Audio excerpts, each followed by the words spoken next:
if I tell you the names today that have been there as open micers, like just like feature acts, you would fucking die. That's so funny. Well, what about that thing you posted, I think it was a day or two ago, on Twitter, that schedule at the Laugh Stop? That was pretty crazy. Oh my God.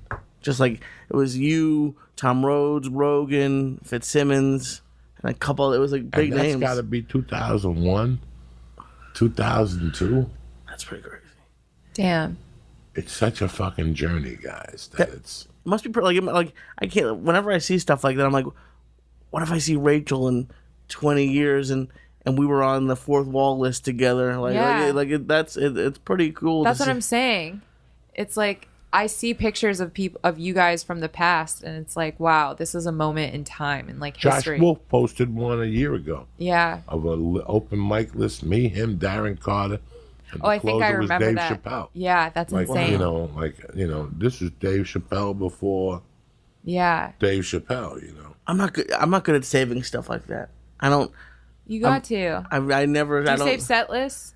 No, I don't really say. None of it? I take pictures occasionally, but that was never something that I just don't even think about it. But I got a folder in my comedy store set list. Yeah. A folder at the bottom of my drawer. On one side it's set list, and the other side is call sheets. Wow. All the big call sheets and the little miniature ones they put in your fucking green room. Wow. Yeah, you gotta save those. I mean, you don't have to. No, it would be cool. Memories. It's like it's your own little museum. I have my like comedy notebooks like that I've already like I'm saving them. Like it's an honor to like fill another. You know what I mean? Wait till you look at them. Yeah. 10 years. They're gonna be like, now. what an insane person. Wait till you look at them 10 years from now and you go, the thought that I did this material in Montreal for a showcase. Like in front of all the biggest agents. Yeah, like this is the material I chose to do. How embarrassing. The biggest night of my life, because you'll still have that the set list. Like you'll have your diary for the day, and then that night before you go out, you'll have like the set list before, APA. APA was huge when I got there. They gave me a showcase one night. I found its set list about 4 years ago. Oh, wow. And I wanted to run into a wall head first. No. I swear to God, I wanted to run into a wall head first.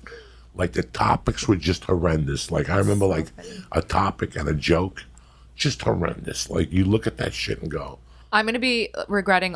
There's going to come a day where I'm going to regret all the eating ass material I've done. Yeah. When you have a little. Not the eating ass, the material. Right.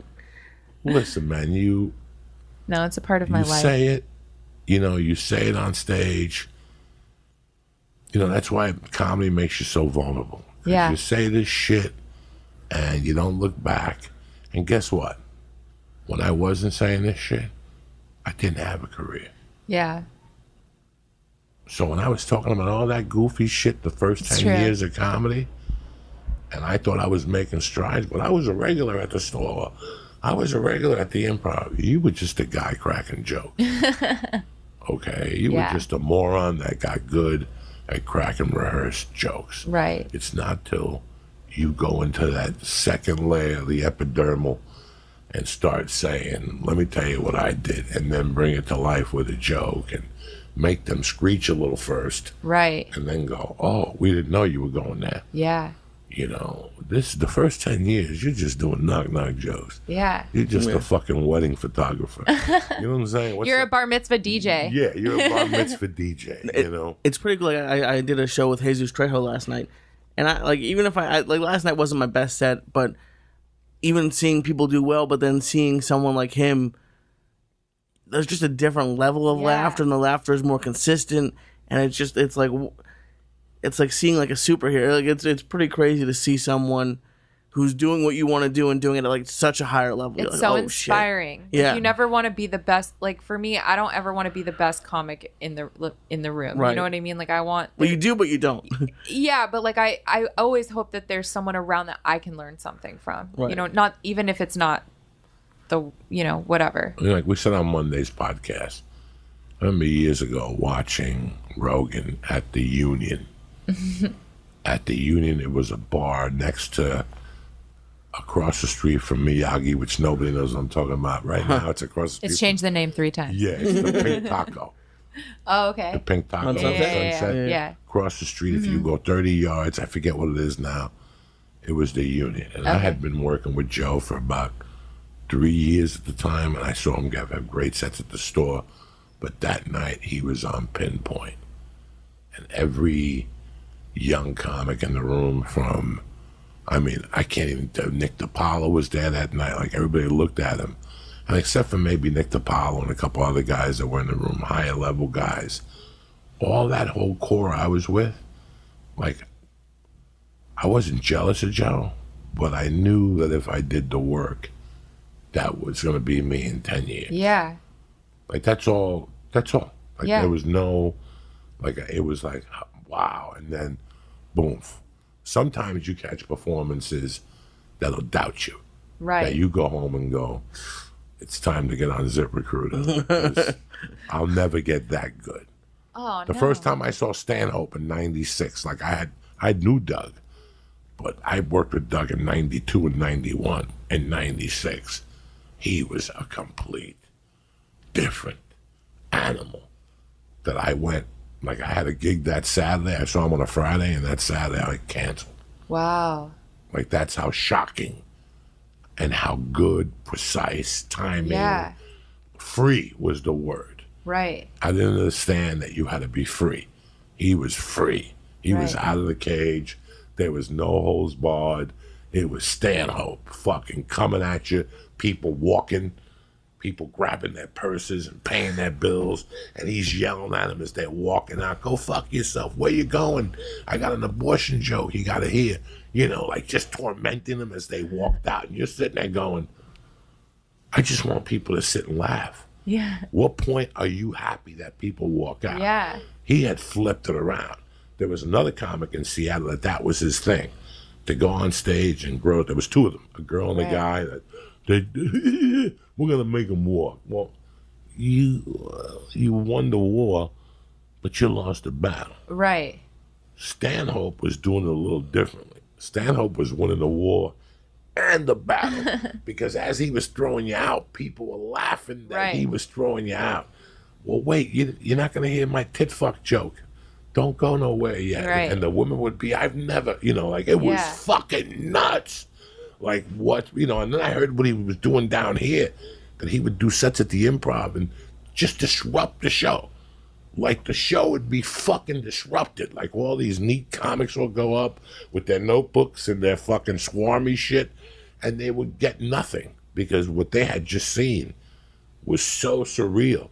The first time I saw Stanhope, I cracked. But then the second type of performance I saw was Rogan at the Union, and I go, wait a second. 2 years ago, I was fucking delivering pizza, delivering Chinese food. Now I'm close with this guy, and I'm able to see this. So that means I'm making progress. Right. Exactly. You're making progress. I know that that'll be me in 8 years. Yeah. If I get on stage every fucking day. Exactly. And when you're at that point and you say, I'm getting on stage every day, you fucking mean it. Yeah.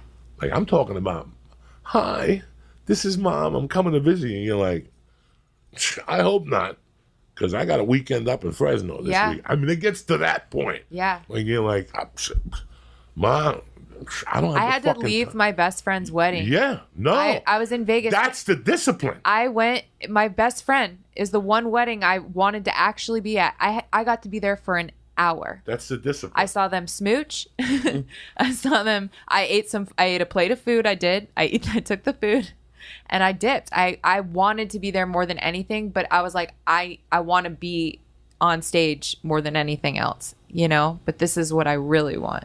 And I get when it. When it first clicks, the discipline becomes intense. Yeah. The discipline that you have to put on yourself. Mm-hmm. Like the word vacation disappears. Yeah. The word day off disappears. The word wedding disappears.